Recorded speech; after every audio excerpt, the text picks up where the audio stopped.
Welcome back to স্বর্ণালীর হেসেল। আশা করি সবাই খুব ভালো আছো, আমিও খুব ভালো আছি। আজকে তোমাদের সাথে শেয়ার করব নিরামিষ ঘুগনির একটা রেসিপি, যার শর্টস তোমাদের সাথে কিন্তু অনেক দিন আগে শেয়ার করেছি আর তোমরা ভীষণ ভালোবাসা দিয়েছো। তাই আজকে সেই নিরামিষ ঘুগনিরই বড় ভিডিও তোমাদের সাথে শেয়ার করতে চলেছি। দিনটা ছিল শনিবার, আর তোমরা জানো শনিবার আমি নিরামিষ খাই, তাই নিরামিষ রান্নার ভিডিওই বেশি তোমাদের সাথে শেয়ার করতে হয়, কারণ শনি রবি আমার রান্না করার ডেট, অন্যদিন আর সময় হয় না কাজের জন্যে।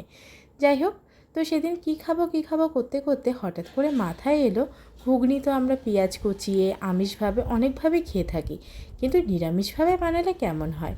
বিশ্বাস করো, জমে গেছিলো। প্রথমে একটা মশলা তৈরি করে নিয়েছি, কিচ্ছু না, আদা টমেটো আর কাঁচা লঙ্কার পেস্ট, আর কাবুলি ছোলাটাকে সেদ্ধ করে নিয়েছি। প্রায় 7 থেকে 8 ঘন্টা মতন ভেজানো ছিল, তাতে কিছুটা নরম হয়ে গেছিলো। তারপর প্রেশার কুকারে দেওয়াতে পুরোটাই সেদ্ধ হয়ে গেছিলো। আমি এখানে মটর ইউজ করিনি, তোমরা চাইলে মটর দিয়েও করতে পারো, আমার কাবুলি ছোলাটা পার্সোনালি ভালো লাগে। আর দেখো, তারপরে ফোড়ন দিয়ে দিয়েছি শুকনো লঙ্কা, তেজপাতা, গোটা গরম মশলা। ফোড়ন দেওয়ার পরে ওই যে মশলাটা বানিয়ে রেখেছিলাম সেটা দিয়ে ভালো করে কষিয়ে নিচ্ছি গুঁড়ো মশলা দিয়ে।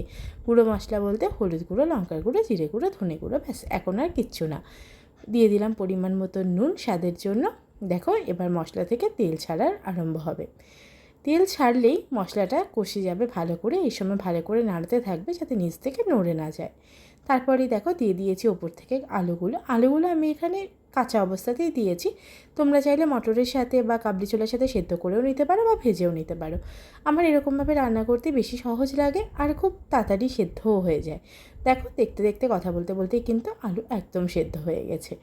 এরকম অবস্থায় সেই যে আমরা সেদ্ধ করে রেখেছিলাম কাবুলি ছোলাগুলো, সেগুলো দিয়ে ভালো করে নাড়িয়ে নেওয়ার পালা। এবার পরিমাণ মতন জল তোমরা বুঝে দেবে, কেউ মাখো মাখো খেতে চাইলে অল্প জল দেবে, আর কেউ একটু ঝোলা ঝোলা খেতে চাইলে বেশি জল দেবে। বলতে বলতে তুতলে যাচ্ছি, দেখো কী অবস্থা।